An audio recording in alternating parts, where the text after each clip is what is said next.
চিঠিতে যে করুণ আকুতি আপনাদেরকে একটু ছোট্ট করে আমি কয়েক লাইন পড়ছি। আসসালামু আলাইকুম। আমরা লিবিয়ার ত্রিপলি জাবাইয়া জেল থেকে বলছি।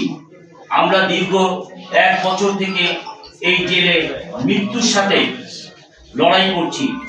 আমাদের অনেকের শরীর পচে গেছে, অনেকে কষ্টে পড়তেছি, কোনো চিকিৎসা নাই।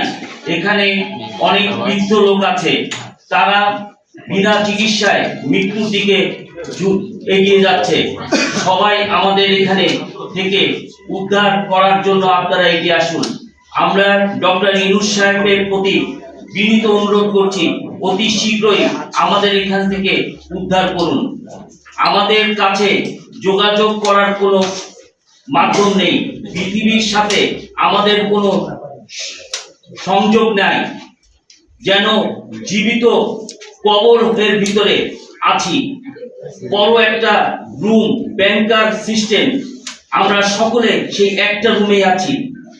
কারণ এই মানুষ অসুস্থ হয়ে যায় কিন্তু কোনো চিকিৎসা নেই।